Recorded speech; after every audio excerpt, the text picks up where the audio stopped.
نعرہ تکبیر، نعرہ رسالت، عشق محبت، عشق محبت۔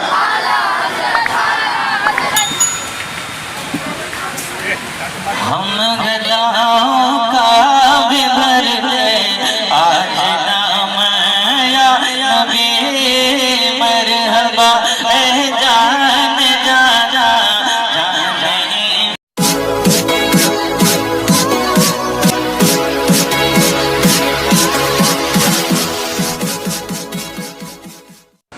دوستو ہمارے چینل ڈیلیشیس پلانٹ میں آپ سب کو خوش آمدید۔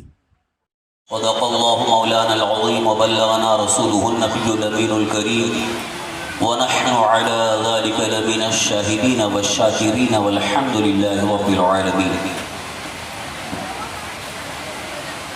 ممبر رسول پر جلوہ فرما لائق عزت تعظیم و احترام علماء ملت اسلامیہ و حاضرین اجلاس، برادران اہل سنت، قابل احترام بزرگوں، دوستوں، عفت مآب پردہ-نشین خواتین اسلام، السلام علیکم ورحمۃ اللہ وبرکاتہ۔ حصول برکت کے لیے آئیے ہم اور آپ مل کر انتہائی ادب و احترام اور خلوص و محبت کے ساتھ ساتھ آقا نامدار، مدینے کے تاجدار، ہم غریبوں کے غمگسار، شفیع روز شمار، محبوب پروردگار، سید ابرار و اخیار، ارواحنا فدا جناب محمد رسول اللہ صلی اللہ تعالی علیہ وآلہ وسلم کی بارگاہ بے پناہ میں جھوم جھوم کر بآواز بلند درود و سلام کا نذرانہ پیش کرنے پڑھیں۔ اللہم صلی وسلم علی سیدنا مولانا محمد معلی الجود والکرم وعلى آلہ واصحابہ وبارک وسلم صلاۃ و سلاما علیک یا رسول اللہ، صلاۃ و سلاما علیک یا حبیب اللہ۔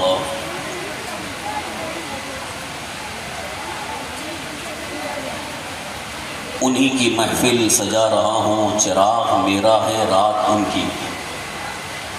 انہی کی محفل سجا رہا ہوں، چراغ میرا ہے رات ان کی۔ انہی کی مطلب کی کہہ رہا ہوں، زبان میری ہے بات ان کی۔ اللہ کی سرتاب قدم شان ہیں یہ، انسان نہیں انسان وہ انسان ہیں یہ۔ قرآن تو ایمان بتاتا ہے انہیں، اور ایمان یہ کہتا ہے میری جان ہے یہ۔ حضرات محترم، آج کی یہ محفل جیسا کہ آپ کو اچھی طرح سے معلوم ہے، عید میلاد النبی صلی اللہ تعالی علیہ وآلہ وسلم کے موقع پر منعقد ہے۔ میلاد مصطفیٰ صلی اللہ تعالی وسلم کی محفلیں جاری ہیں اور جاری رہیں گی انشاءاللہ۔ ان میں اضافہ ہوتا ہی رہے گا۔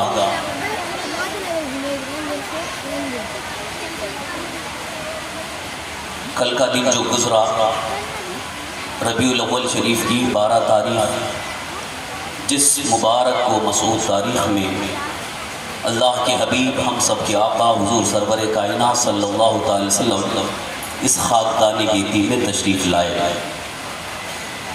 عزیزان محترم، ولادت مصطفیٰ کی تاریخ کے حوالے سے ابھی حال ہی میں ایک اختلاف سامنے آیا، کیونکہ سوشل میڈیا اس وقت بہت ایکٹیو ہے، مخالفین کی باتیں بہت زیادہ پھیلائی جاتی ہیں، اور جو ہمارے تحقیقی جوابات ہیں انہیں کوئی پیش ہی نہیں کرتا۔ الحمدللہ ہمارے علماء اہل سنت نے، بزرگان دین نے سب تحقیق پیش کر دی ہے۔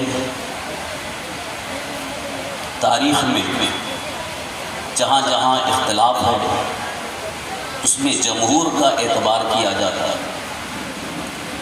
جمہور یعنی جس میں اکثریت کی رائے کیا ہے، اکثر علماء کا اتفاق کس پر ہے، اسی کو اعتبار کیا جاتا ہے۔ اور تاریخ کے معاملے میں کچھ ایسے مورخین ہیں، خاص طور پر سیرت مصطفیٰ اور غزوات مصطفیٰ کے حوالے سے تاریخ میں حضرت محمد ابن اسحاق رضی اللہ تعالیٰ عنہ کی تاریخ کو زیادہ معتبر مانا گیا۔ حدیث کی اصطلاح میں جہاں اصول حدیث کی گفتگو ہوتی ہے انہیں صاحب مغازی بھی کہا جاتا ہے۔ صاحب مغازی حضرت سیدنا محمد ابن اسحاق رضی اللہ عنہ کی تاریخ کو حضور صلی اللہ علیہ وسلم کی سیرت کے متعلق بہت اہمیت دی گئی، یہاں تک کہ غزوات کی جو تاریخ آپ نے لکھی ہے محدثین نے ان کی تاریخ کا زیادہ اعتبار کیا۔ تو حضرت محمد بن اسحاق صاحب مغازی کی تاریخ کے اعتبار سے ہمارے آقا حضور سرور کائنات صلی اللہ تعالی وسلم کی ولادت یعنی پیدائش کی تاریخ 12 ربیع الاول ہے۔ ابھی سوشل میڈیا پر ایک چیز گردش کر رہی ہے، شاید آپ لوگوں میں اکثر لوگوں نے دیکھا ہوگا، یہ پیش کیا جا رہا ہے کہ اعلیٰ حضرت نے ربیع الاول کی 8 تاریخ کو حضور کی ولادت کی تاریخ بتایا ہے، تو آپ لوگ 12 کو کیوں کریں؟ آپ کے اعلیٰ حضرت نے 8 تاریخ فتاوی رضویہ میں لکھا ہے، آپ لوگ 12 کو کیوں مناتے ہیں؟ یہ سوال ہمارے پاس آیا اور باقاعدہ وہ کلپ بنا کر کے بھیجا جا رہا ہے۔ سنیوں کو اس سلسلے میں الجھانے کی کوشش کی جا رہی ہے۔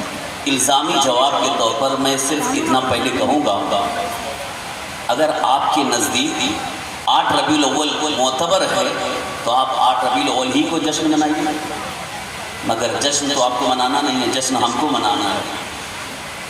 آپ کو اعتراض ہے، آپ کو اختلاف ہے جشن سے، 8 ربیع الاول اعلیٰ حضرت نے لکھی ہے، مگر جہاں فتاوی رضویہ میں آپ 8 ربیع الاول دیکھ رہے ہیں کہ اعلیٰ حضرت نے 8 ربیع الاول لکھا ہے، اور اسی کے آگے آپ پڑھتے چلے جائیے، نیچے آپ نے لکھا ہے فلاں نے 8 لکھی ہے، فلاں نے 9 لکھی ہے، مگر اصح یعنی سب کے نزدیک زیادہ معتبر تاریخ 12 ربیع الاول ہے۔ نیچے کی عبارت نہیں پیش کر رہے، خالی اوپر کا اتنا حصہ پیش کر رہے ہیں کہ اعلیٰ حضرت نے 8 لکھا ہے۔ اعلیٰ حضرت نے اپنی طرف سے نہیں لکھا، بلکہ کسی نے جو 8 تاریخ بیان کی ہے اس کو بھی آپ نے پیش کیا ہے کہ کچھ محققین نے 8 ربیع الاول بھی لکھا ہے، لیکن معتبر تاریخ کے اعتبار سے اعلیٰ حضرت نے فرمایا کہ 12 ربیع الاول ہی ہے، اور پھر آگے تک شواہد بھی آپ نے پیش فرمایا کہ حرمین شریفین میں یعنی مکہ مکرمہ اور مدینہ طیبہ میں ہر سال 12 ربیع الاول شریف ہی کو مکہ مکرمہ اور مدینہ منورہ میں باضابطہ ولادت مصطفیٰ پر جشن کا اہتمام ہوتا ہے۔ اور اس روایت کو بیان کرنے والے اعلیٰ حضرت ہی نہیں بلکہ اعلیٰ حضرت سے بہت پہلے کے علامہ امام جلال الدین سیوطی رحمۃ اللہ علیہ، جن کی تفسیر جلالین بہت مشہور ہے۔ تقریباً میں سمجھتا ہوں سارے مدارس اسلامیہ میں جہاں عالم کورس کی پڑھائی ہوتی ہے تفسیر جلالین پڑھائی جاتی ہے، اس تفسیر جلالین کے عظیم مفسر حضرت علامہ امام جلال الدین سیوطی رحمۃ اللہ علیہ نے لکھا ہے کہ صدیوں سے یہ سلسلہ جاری رہا کہ حرمین شریفین میں بھی 12 ربیع الاول ہی کو جشن کا اہتمام ہوتا، باضابطہ محفلوں کا انعقاد ہوتا۔ تو اس سے یہ پتہ چلا کہ 12 کو حرمین شریفین میں ولادت مصطفیٰ پر خوشی کا اظہار کرتے ہوئے جشن کا انعقاد کیا جاتا، تو اس سے یہ ظاہر ہو رہا ہے کہ حضور کی ولادت پاک کی تاریخ 12 ربیع الاول ہی معتبر ہے۔ اب اس میں مزید مجھے کچھ کہنے کی ضرورت نہیں ہے، پھر بھی اگر کسی کو اعتراض ہے تو وہ اپنا اعتراض لے کر کے بیٹھے۔ ہمارے نزدیک 12 ربیع الاول حضور صلی اللہ علیہ وسلم کی ولادت کی تاریخ معتبر ہے، ہم اس پر خوشی کا اظہار کریں۔ اب یہاں خلاصہ کے طور پر یہ عرض کروں، تاریخ سے کوئی اتنا لینا دینا نہیں ہے، اصل تو آمد مصطفیٰ پر خوشی کا اظہار ہے۔ حضور کی تشریف آوری ہمارے لیے اللہ کی ایک سب سے بڑی نعمت ہے۔ رسول کائنات صلی اللہ تعالی وسلم کا اس دنیا میں تشریف لانا ساری مخلوق کے لیے، صرف ہمارے لیے نہیں، اللہ کی ساری مخلوق کے لیے ایک بہت بڑی نعمت ہے، اور اللہ نے سب سے بڑی نعمت ہمیں عطا فرمائی، اور یہ بھی آپ کے نزدیک حق ہے، اس سلسلے میں کسی کا کوئی اختلاف نہیں کہ حضور صلی اللہ تعالی وسلم اللہ کی رحمت ہیں، اللہ تعالیٰ نے انہیں سراپا رحمت بنا کر کے بھیجا۔ تو جب حضور صلی اللہ علیہ وسلم رحمت ہیں تو صرف رحمت لے کے نہیں آئے بلکہ سراپا رحمت بن کر کے آئے۔ تو رسول کائنات صلی اللہ علیہ وسلم جب سراپا رحمت بن کر کے آئے تو اب ہمیں حضور کی اس عظیم آمد پر خوشی کا اظہار کرنا ہے، اس لیے کہ اللہ کی رحمت ملنے پر خوش ہونے کا اللہ نے حکم فرمایا ہے، قُلْ بِفَضْلِ اللَّهِ وَبِرَحْمَتِهِ فَبِذَلِكَ فَلْيَفْرَحُوا۔ سورہ یونس کی آیت ہے، اللہ تعالیٰ ارشاد فرماتا ہے، اے محبوب آپ فرما دیجئے اللہ کا فضل اور اس کی رحمت پر چاہیے کہ خوش ہو جائیں، فَلْيَفْرَحُوا چاہیے کہ خوش ہو جائیں، ذَلِكَ خَيْرٌ مِّمَّا يَجْمَعُونَ یہ ان تمام چیزوں سے بہتر ہے جو جمع کر رہے ہیں، دھن دولت مال جائیداد جو بھی دنیا کی نعمتیں ہمارے پاس جمع ہوتی ہیں، ان ساری نعمتوں سے بہتر نعمت یہ ہے کہ اللہ کے رسول صلی اللہ علیہ وسلم ہمارے درمیان تشریف لائے ہیں۔ اور یہ بھی آپ قربان جائیے سرکار دو عالم صلی اللہ تعالی وسلم کی اس عطا اور بخشش پر اللہ تعالیٰ نے تو آپ کو سارے عالم کے لیے رحمت بنا کر دیا، اس میں تو کسی کا اختلاف نہیں، کیونکہ قرآن کریم کی صاف آیت موجود ہے، اللہ تعالیٰ ارشاد فرماتا ہے وَمَا أَرْسَلْنَاكَ إِلَّا رَحْمَةً لِّلْعَالَمِينَ ہم نے آپ کو سارے عالم کے لیے رحمت ہی بنا کر دیا۔ اللہ حسن کا معنی علماء کو اس بارے میں اچھی طرح سے علم ہے کہ جہاں حصر کا معنی پیدا کرنا ہوتا ہے یعنی خاص اس کی تاکید پیدا کرنی ہوتی ہے تو لفظ اللہ کے ذریعے معنی میں زور پیدا کیا جاتا ہے۔ اللہ تعالیٰ نے ارشاد فرمایا وما ارسلناک ہم نے نہیں بھیجا مگر اللہ رحمت للعالمین سارے عالم کے لیے رحمت ہے، رحمت بنا کر۔ تو اب یہاں پر ایک ذہن میں سوال ہوتا ہے سارے عالم سے مراد کون سے عالم ہیں؟ کتنے عالم ہیں؟ مفسرین کرام نے تلاش کیا، جستجو کیا، معلومات حاصل کی۔ قرآن و حدیث کی روشنی میں مفسرین کرام نے اس بات کا اظہار فرمایا کہ اللہ تعالیٰ نے 18,000 عالم پیدا کیے۔ کتنے؟ 18,000 عالم ہیں۔ یہ ایک عالم ہے جس میں ہم لوگ ہیں، یہ انسان جس میں ہے یہ ایک عالم ہے، ایسے 18,000 عالم ہیں اور ہر عالم کی مخلوق الگ الگ ہے، ان کا انداز حیات الگ ہے، ان کا طرز زندگی الگ ہے، ان کے معاملات الگ ہیں، ان کے احکام الگ ہیں۔ 18,000 عالم ہیں اور اللہ تعالیٰ فرماتا ہے الحمدللہ رب العالمین جو ہم ہمیشہ پڑھتے ہیں سورہ فاتحہ میں، تمام تعریفیں اللہ کے لیے جو سارے عالم کا پروردگار ہے، یعنی جتنے عالم اللہ نے پیدا کیے ہیں چاہے 18,000 عالم ہیں تو سارے عالم کو پیدا کرنے والا اللہ ہے، اللہ رب العزت ہے۔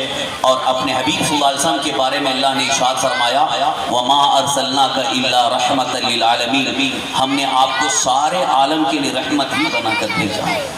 اللہ رب العالمین ہے اور ہمارے آقا رحمت للعالمین ہیں، جیسے اللہ تبارک و تعالیٰ 18,000 عالم کا رب ہے اور میرے آقا صلی اللہ علیہ وسلم 18,000 عالم کے لیے رحمت ہے، ہر عالم کے لیے رحمت۔ اسی لیے ایک شاعر نے بڑے اچھے انداز میں کہا ہے وہ ہر عالم کی رحمت ہیں کسی عالم میں رہ جاتے ہیں، وہ ہر عالم کی رحمت ہیں کسی عالم میں رہ جاتے ہیں، یہ ان کی مہربانی ہے کہ یہ عالم پسند آیا۔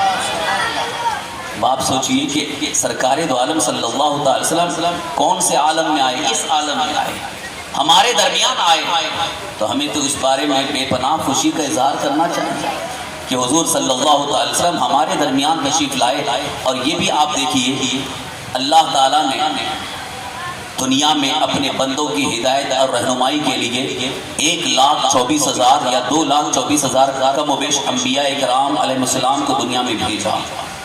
1,24,000 یا 2,24,000 کم و بیش جتنے بھی اللہ کے نبی آئے ہر نبی رحمت لے کر کے آیا ہے، مگر اللہ کے آخری نبی اللہ کے حبیب ہم سب کے آقا حضور تاجدار مدینہ صلی اللہ تعالی وسلم صرف رحمت لے کر کے نہیں بلکہ سراپا رحمت بن کر کے آئے گا۔ تو یہ ہمارے لیے اور مزید خوشی کی بات ہے۔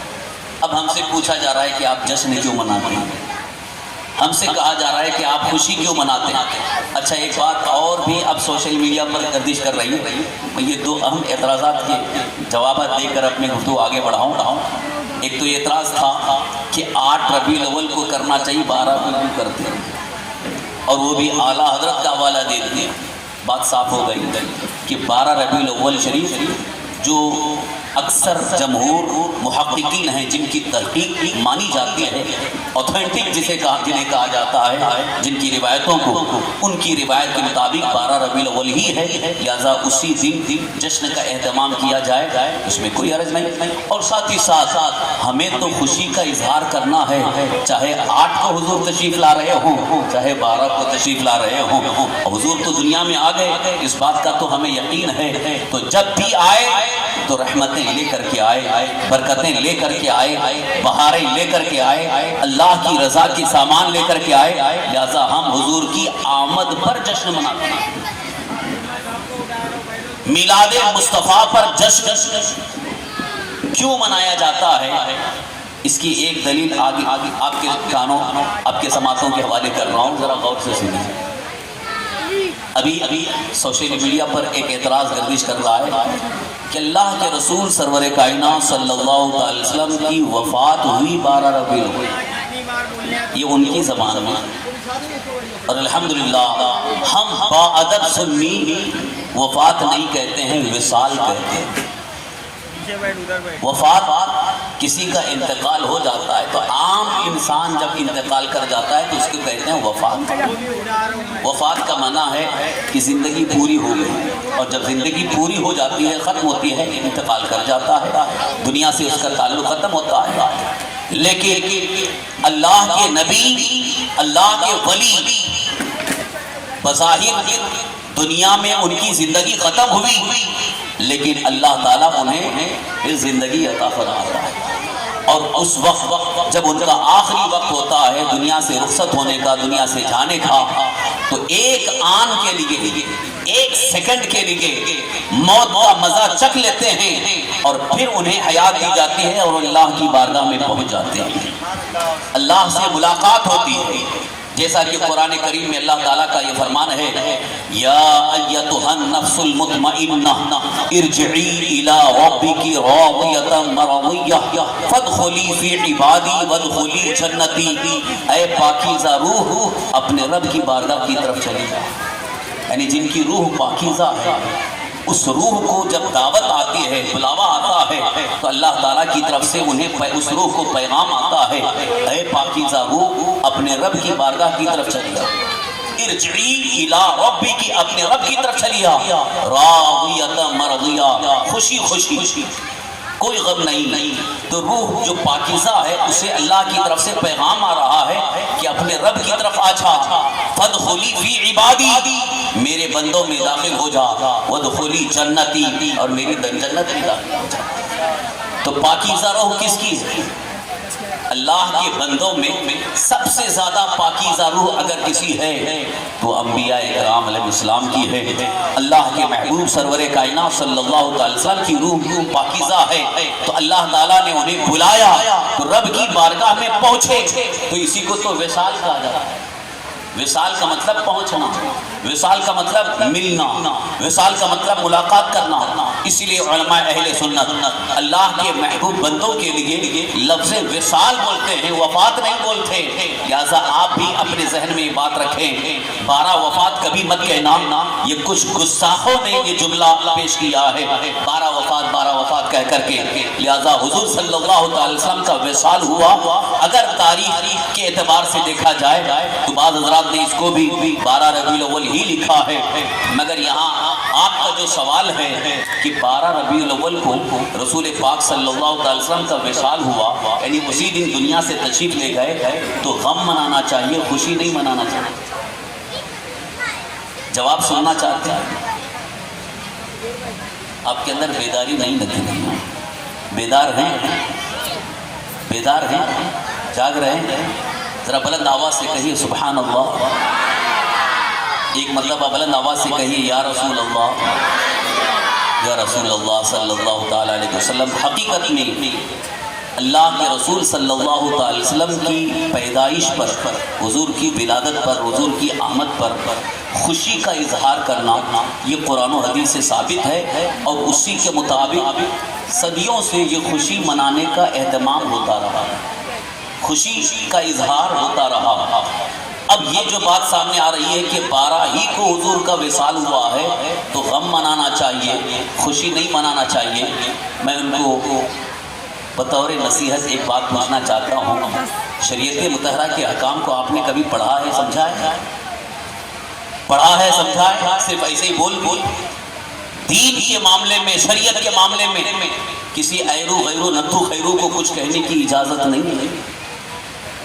آپ مجھے بتا دو علماء کی جو فہرست ہے، یہ آج کے علماء کی بات نہیں کر رہا ہوں، پچھلے دور کے علماء، صحابہ اکرام سے لے کر صحابہ اکرام، تابعین، تبع تابعین، ائمہ مجتہدین، جن میں چاروں امام بھی، امام اعظم ابو حنیفہ، امام شافعی، امام مالک، امام احمد بن حنبل، امام بخاری، امام مسلم، امام ترمذی، امام ابن ماجہ، امام ابو داؤد، امام نسائی، امام جلال الدین سیوطی، امام جلال الدین محلی، اور بڑے بڑے ائمہ، اور ساتھ ہی ساتھ اولیاء کاملین، حضور غوث پاک، حضور خواجہ غریب نواز، حضور مخدوم سمنانی، حضور خواجہ نظام الدین اولیاء، حضور مخدوم مائنی، یہ سارے اولیاء کاملین، محدثین، مفسرین کی فہرست آپ تلاش کر کے مجھے بتا دو کسی ایک امام نے کہیں یہ لکھا ہے کہ 12 کو غم منانا چاہیے؟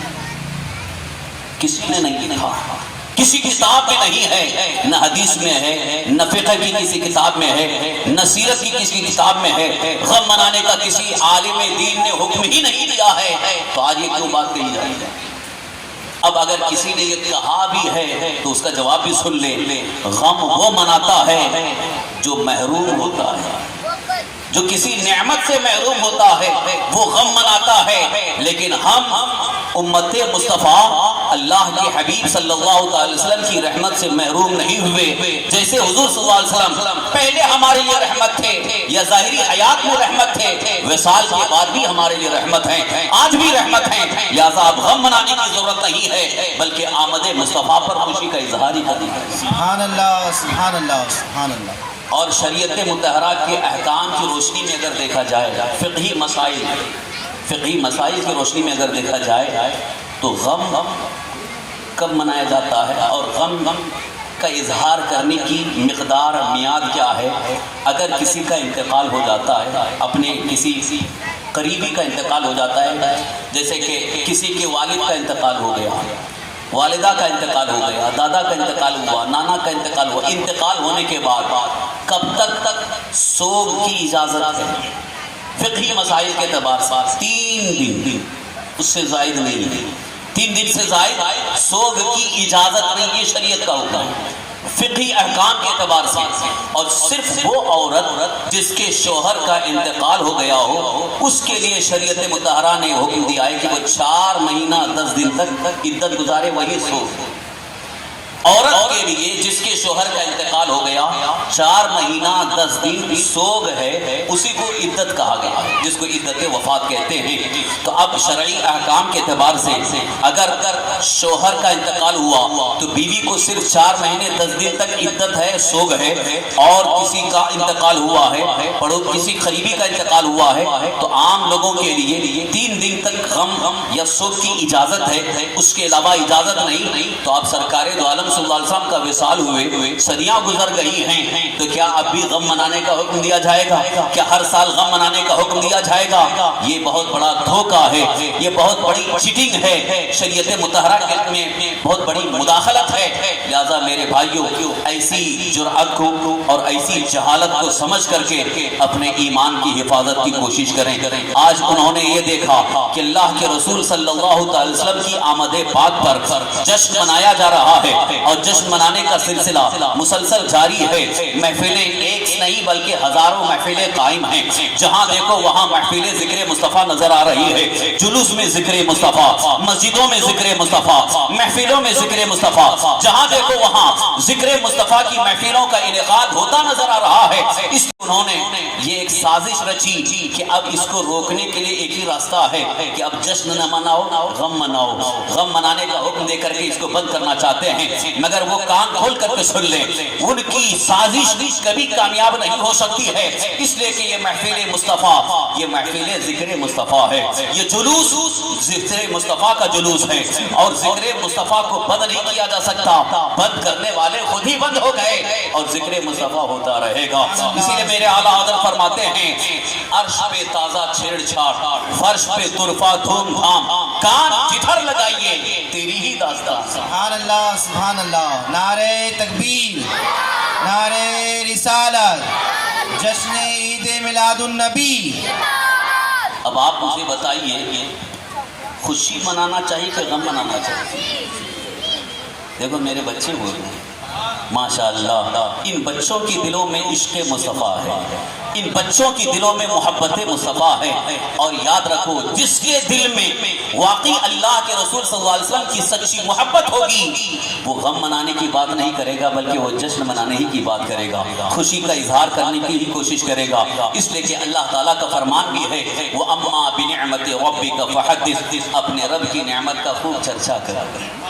یہ ذکر مصطفیٰ کی محفلیں، یہ جلوس کا انعقاد، یہ گلیوں کو سجانا، گلی محلے کو سجانا، مسجدوں کو سجانا، گھروں کو سجانا، یہ اللہ کے رسول صلی اللہ علیہ وسلم کے اللہ کی نعمت ہونے کا اظہار بھی ہے اور اللہ کی بارگاہ میں شکر ادا کرنے کا ایک انداز ہے. اس لیے کہ جب بندہ اللہ کی نعمت سے سرفراز ہوتا ہے تو وہ اپنی اس نعمت کو پانے کے بعد اللہ کا شکر ادا کرنے کے لیے مختلف طریقے اختیار کرتا ہے. شریعت مصطفیٰ نے، شریعت اسلامیہ نے اسے خوشی کا اظہار کرنے کی اجازت دی ہے. جیسے گھر میں بیٹا پیدا ہو گیا، آپ مٹھائی کھلا رہے ہیں، یہ بھی خوشی کا اظہار ہے. کھانا کھلا رہے ہیں، خوشی کا اظہار ہے. گھر کو سجا رہے ہیں، خوشی کا اظہار ہے. مبارکبادیاں دے رہے ہیں، خوشی کا اظہار ہے. گلے مل رہے ہیں، خوشی کا اظہار ہے. تو خوشی کے اظہار میں شریعت کے حدود میں جو طریقے جائز ہیں، لہذا ان طریقوں کے تحت خوشی کا اظہار کیا جا سکتا ہے. اب اگر کسی کو خوشی نہیں منانا ہے، غم ہی منانا ہے، تو اب یہ آپ کہہ سکتے ہیں یہ ان کی پھوٹی قسمت ہے کہ وہ غم منائیں اور ہماری خوش قسمتی کہ ہم خوشی منائیں. سبحان اللہ سبحان اللہ سبحان اور اللہ. یہ اس بات کو اور اچھی طرح سے سمجھتے چلیں، اللہ کے رسول ہمارے آقا حضور سرور کائنات صلی اللہ علیہ وسلم اللہ کی سب سے بڑی نعمت ہے. آپ کو یقین ہے کہ نہیں؟ اللہ کی سب سے بڑی نعمت ہے. حضور صلی اللہ علیہ وسلم سے بڑھ کر کے دنیا میں کوئی نعمت نہیں.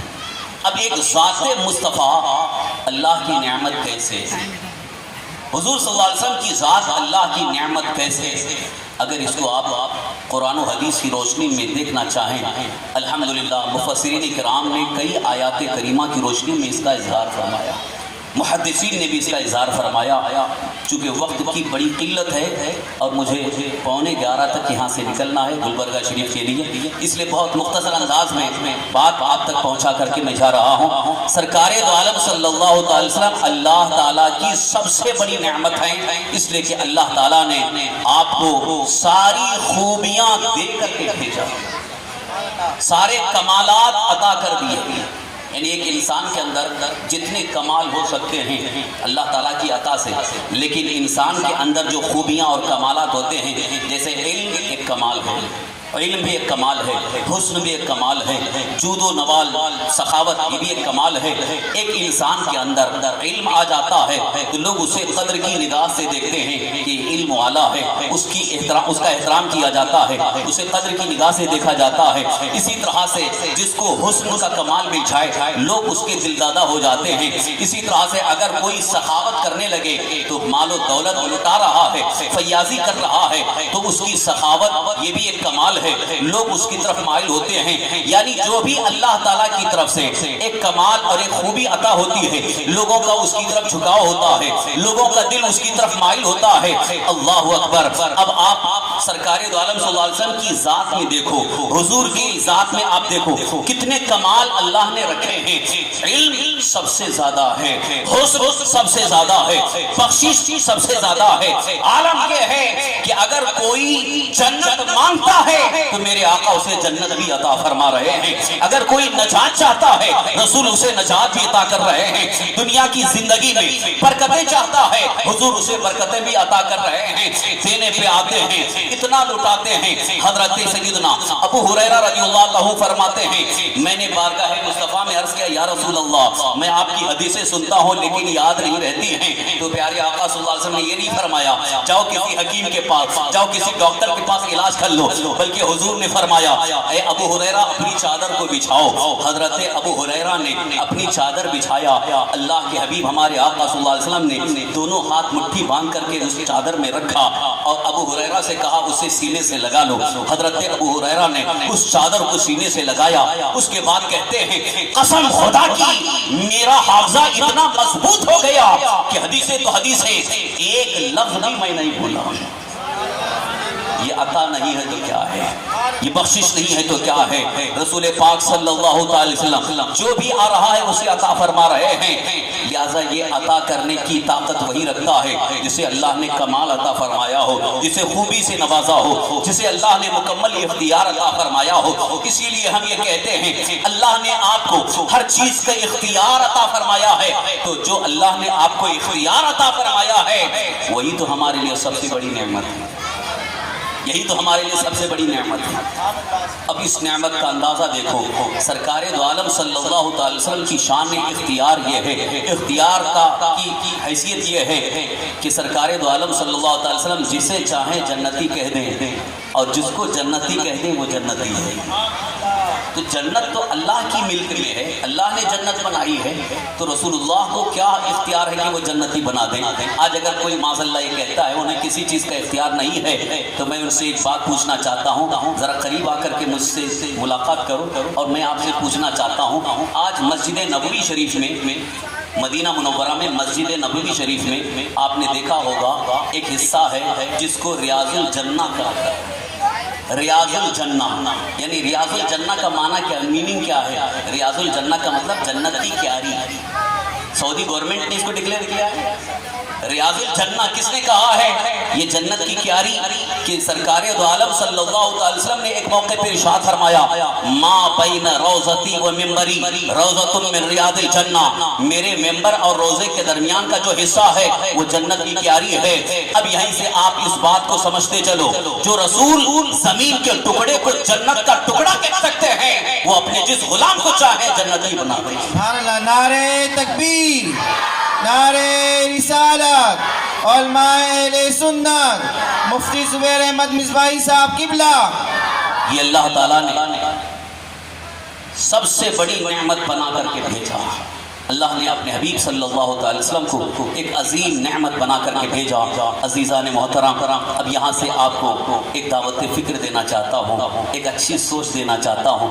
اللہ تعالیٰ کا اتنا بڑا کرم ہے, اللہ تعالیٰ کا اتنا احسان ہے ہم پر کہ اللہ نے ساری نعمتوں میں سب سے بڑی نعمت ہمارے درمیان بھیجا, عظیم نعمت بنا کر کے بھیجا, ساری خوبیوں کا مالک بنا کر کے بھیجا.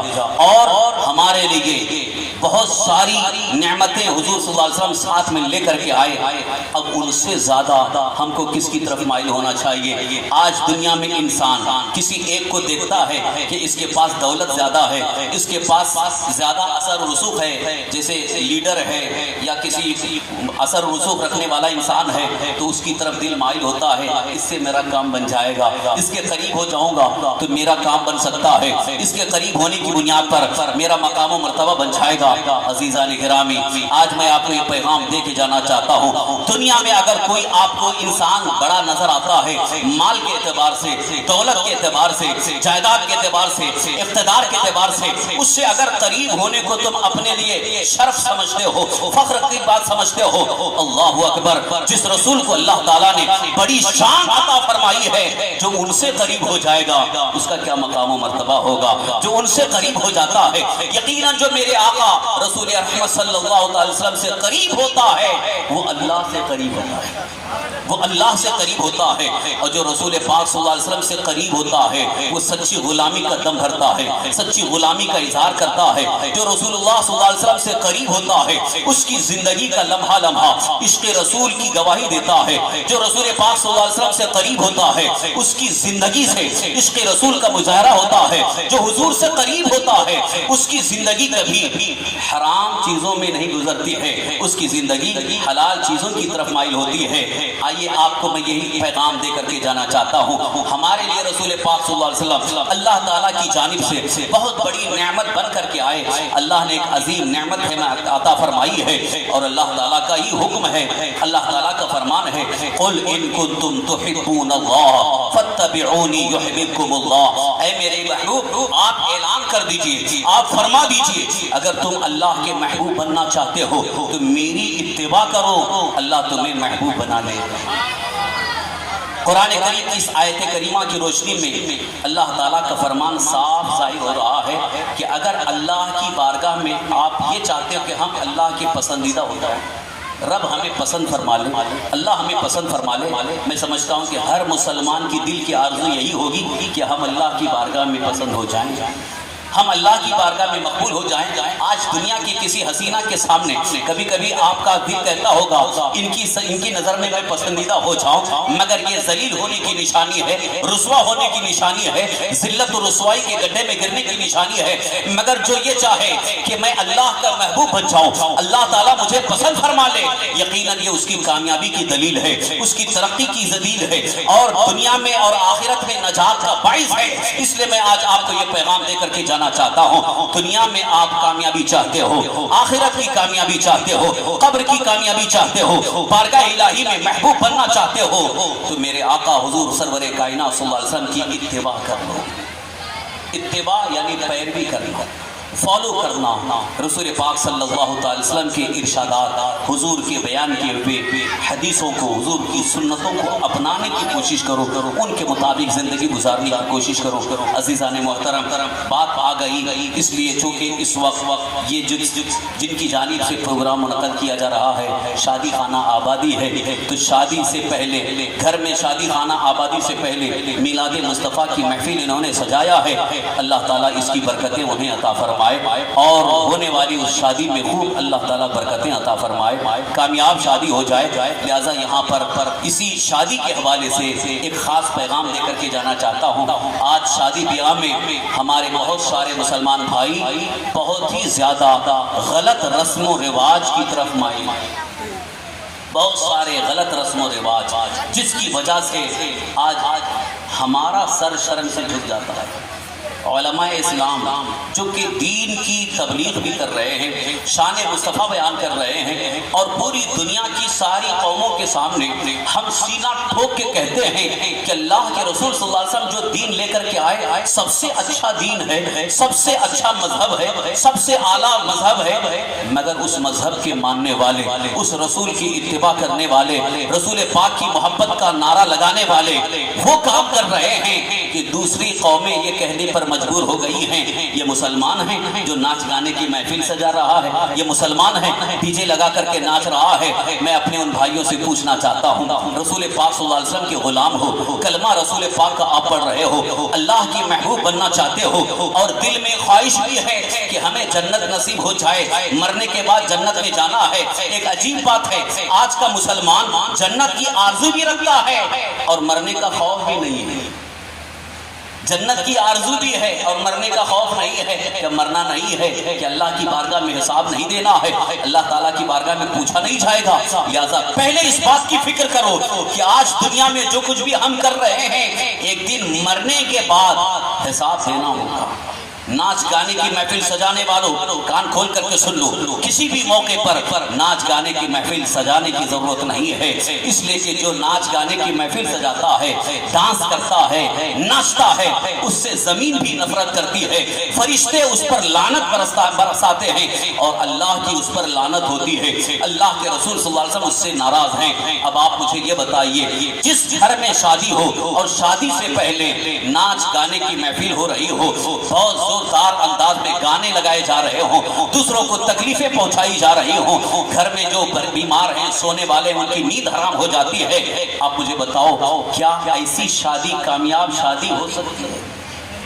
اسی وجہ سے آج میں خود دیکھ رہا ہوں کتنی شادیاں شادی ہوئی چند دنوں کے بعد طلاق، لاکھوں روپے خرچ کرنے کے بعد طلاق ہو جاتی ہے، اس بیٹی اس بچی کے ماں باپ کا سر شرم سے جھک جاتا ہے اور وہ خون کے آنسو روتے ہیں کہ بڑی محنت سے میں نے اپنی بچی کو ودا کیا تھا، شادی کر دیا تھا، لیکن اب وہ طلاق ہو کر کے واپس آ گئی اور شکوہ شکایات کرتے ہیں انہوں نے ایسا کیا، انہوں نے ایسا کیا۔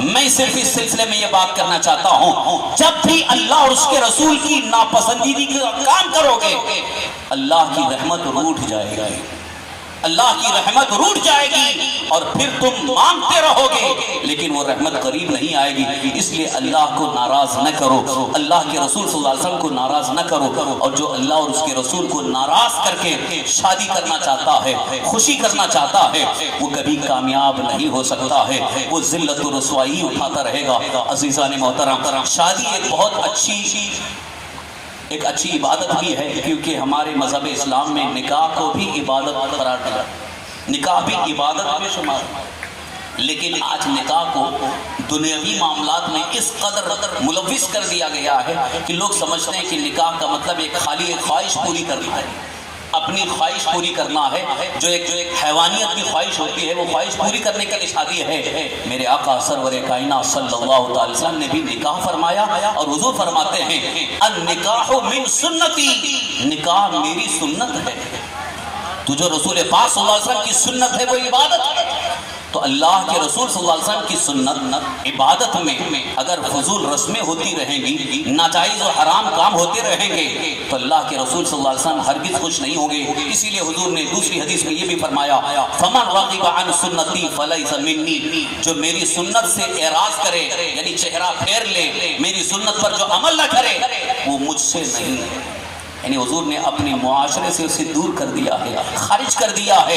لہذا اس بات کا احساس پیدا کرو ہم سنت رسول اللہ کے چاہنے والے ہیں، رسول پاک صلی اللہ علیہ وسلم کی محبت میں سرشار ہیں، اسی لیے حضور کی آمد پر ہم نے خوشی کا اظہار بھی کیا ہے، جشن کا انعقاد بھی کیا ہے، اور الحمدللہ جب بھی دیکھو ہم بارگاہ مصطفیٰ میں صلاۃ و سلام بھی پڑھتے ہیں، نظر و نیاز بھی کرتے ہیں، فاتحہ بھی کرتے ہیں، درود بھی بھیجتے رہتے ہیں، یہ محبت مصطفیٰ کا ایک انداز ہے۔ لہذا اسی محبت مصطفیٰ کے ساتھ ساتھ حضور صلی اللہ علیہ وسلم کی بتائی ہوئی ان تمام تعلیمات کو اپنانے کی کوشش کریں گے۔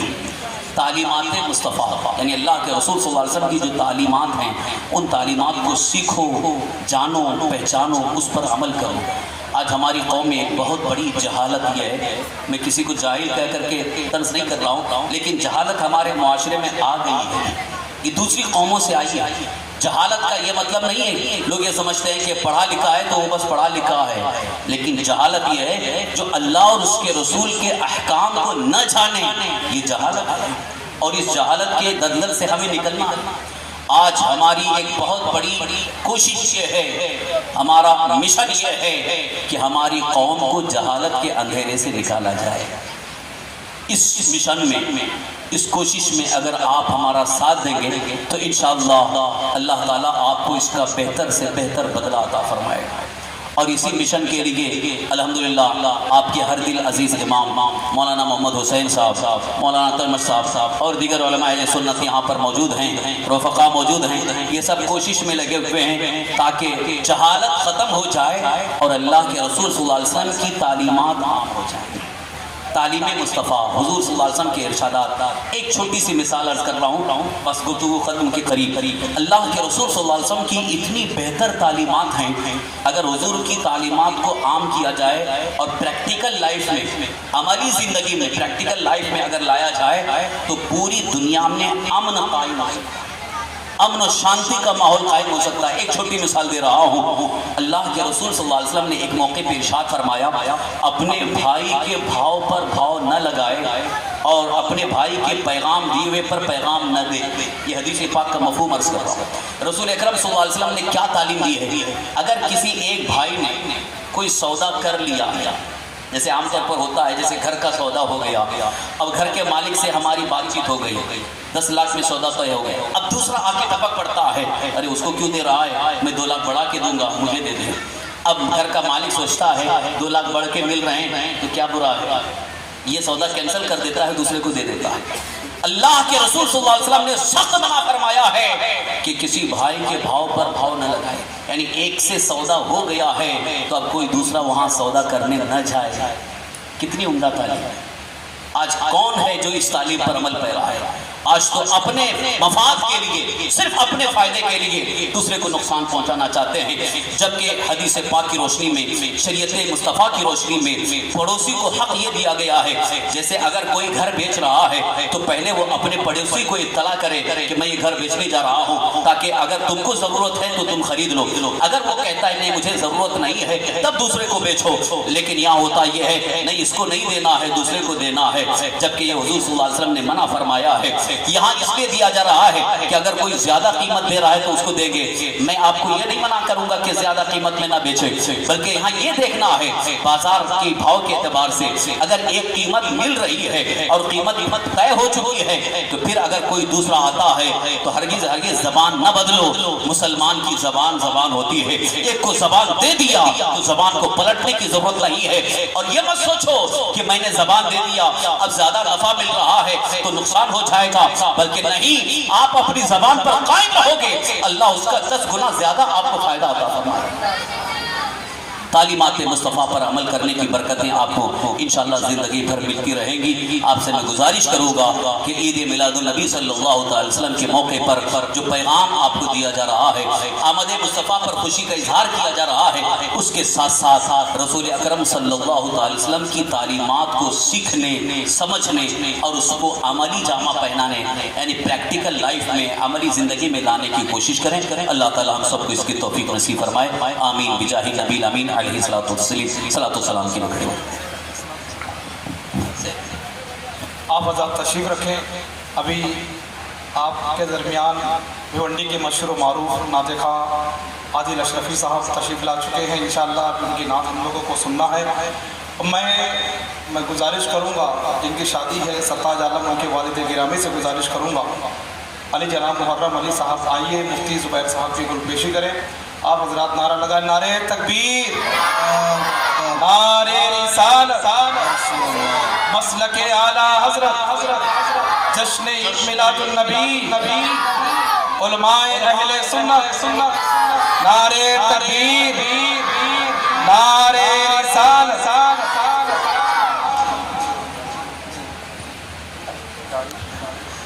پڑھیے الصلاۃ والسلام علیکہ یا رسول اللہ، پڑھیے الصلاۃ والسلام علیکہ یا حبیب اللہ۔ آپ لوگ پڑھتے رہیں، ابھی محرم کا یہ دوسرا پارٹ شروع ہونے والا ہے، حضرت جا رہے ہیں۔ حضرت کو اگر نہیں جانا ہوتا تو حضرت اور بولتے، لیکن یہ کرم ہے۔ میں امید کرتا ہوں کہ میری یہ ویڈیو آپ کو ضرور پسند آئی ہوگی۔ ہمارے چینل پر آپ کو ایسی ہی حیرت انگیز اور دلچسپ ویڈیوز دیکھنے کو ملے گی، اس لیے ہمارے چینل کو لائک، شیئر اور سبسکرائب کیجیے، اور ہماری نئی ویڈیوز کے امیڈیٹ نوٹیفیکیشن کے لیے پلیز بیل بٹن پر